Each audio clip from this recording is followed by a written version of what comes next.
Uni. Not too long ago I wrapped up my 3-year course at uni, and there's just a few things I want to get off my chest about the whole uni experience. Now before I go straight for the jugular, I just want to say that university is on the whole a great experience, where you'll meet new people, further your knowledge in your given field, and develop as a person. Alright, glad to have gotten that out of the way. Now here's why uni is complete BS.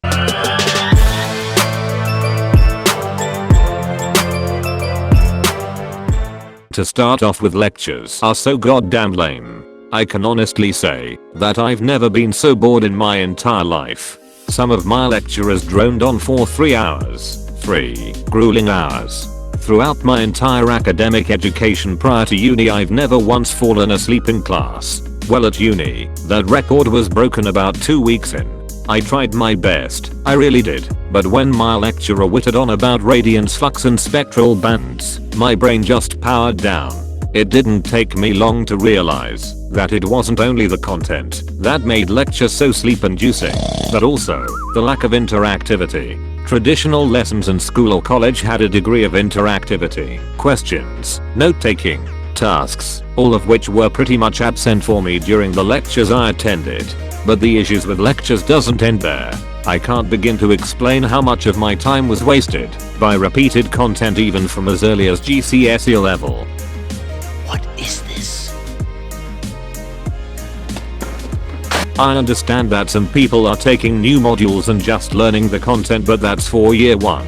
Actually adjusting to university in year 2, that's just a complete waste of mine and everyone else's time. If people don't know the basic theories and processes, let the wasters study it in their own time. In fact, just cut year 1 altogether. None of the work in year 1 actually contributes to your final grade. What? You're joking. Oh, for God's sake, I can't stand this. I don't know about you, but I'd rather save the 9 grand on student fees and save a year of my time.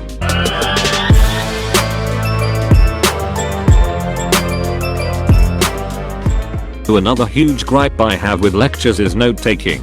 It's pointless. Half of my lecturers fly through their PowerPoint presentations at 100 miles an hour, and I'm expected to make coherent notes on that shit. It's like lecturers finish the points on their slides, look around the room, and see everyone scribbling away on their notepads ferociously, and then they say, "Looks like everyone is ready for the next slide." If I keep up this rate, I might make the end of countdown.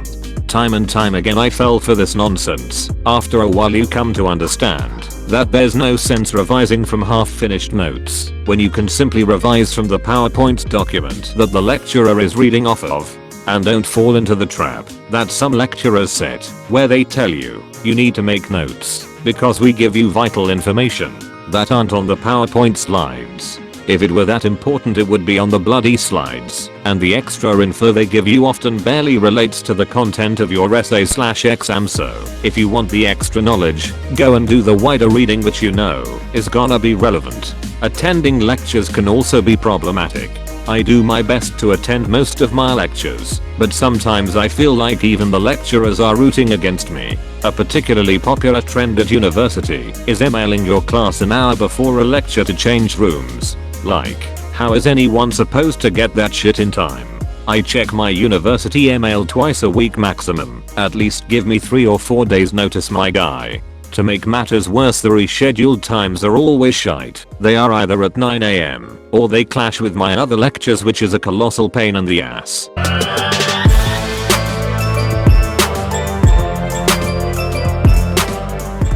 When it comes time to revise or write an essay, I usually take a quick look at the module outline document and see what lecturers expect from their students, so I know I'm on the right tracks. On this document are the contact hours and total study hours expected. This reflects the amount of credits a module is worth. A regular module is 10 credits and runs for one of the 3 terms, with many having exams in the final term. The larger module is 20 credits. Typically, these last 2 terms and have twice the contact hours.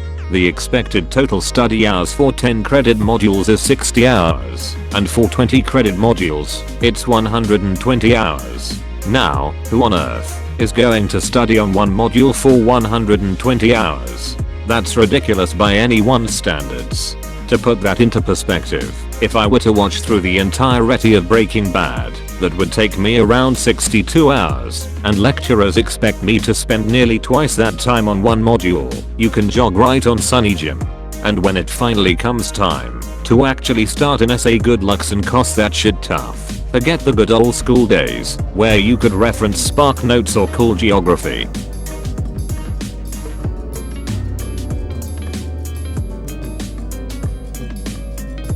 Those glory days are done. 90% of information now comes from peer-reviewed journals.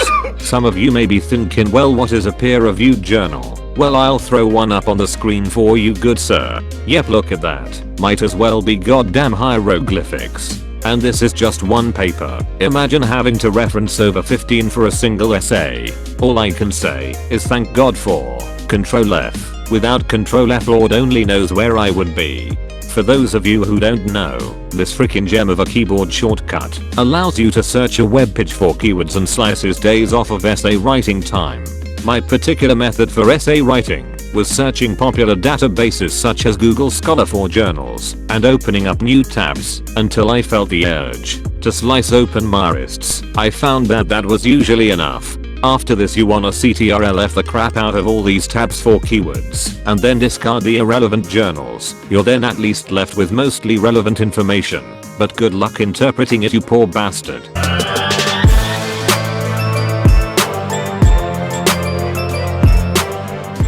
So there was this one time where a guy in my class was struggling with his work. Let's just go ahead and call him Sam. 'Cause you know, that was his name. Now Sam was struggling on a particular piece of IT based work, and seeing as the program we were forced to use was straight garbage, I decided to lend a helping hand to the poor lad, to the point where I virtually did the whole practical aspect of his work for him. Now I didn't mind this because the stress I felt doing the same piece of work probably took years off my life, and I wanted to help a brother out. Now, when the results of this module rolled around the corner, I'm straight fucking pissed. This lecturer has given me like 61 out of 100, which for those of you in the know is just into a 2-1 grade. With all the work I'd put in, I was expecting 65 at absolute minimum, but I was hoping for closer to 70. He'd put my grade down due to the labels on my map being lost in the background color. However, this wasn't my fault, as the shitty program had barely any features to rectify the issue. All I could do was choose the text color which was most visible across the map as a whole. Now I hear you. It's not the end of the world. You may have put in a bunch of extra effort, but at least you still got a 2-1. At which point I'd say hold up, 'cause here's dessert. Remember Sam from earlier, who I carried through the module? Well, he gets his grade back, and he's only gone and beat me. What? Bro, what are you talking about, man? Bro, I'm out, man. Lecturers. Tripping. What a goddamn piss take. I basically carried him through the war zone that was Tilted Towers and hand delivered him his victory royale, and I've basically disconnected in the final storm. Oh, come on, man. Screw that module, and screw that lecturer. That's all I've got left to say on that.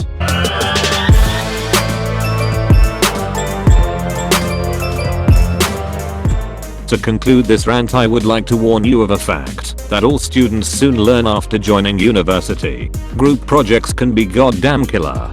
Besides the fact that most of the time you'll have to carry some waste of space inferior being, you'll also be dragged along to a group meeting. Now, this meeting will never involve doing work of any kind.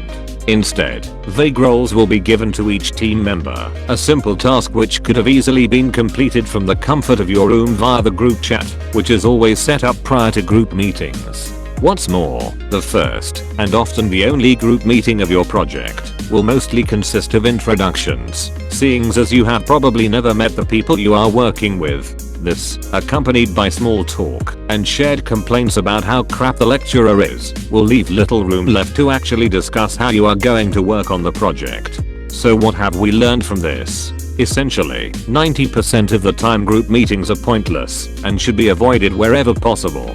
The only real obvious benefit of such a meeting is some much needed exercise gained through walking across campus, which many of you will need by year 2 when you stay at home and debate your life choices. Well, that's my time. Let me know what your university experience has been like in the comments.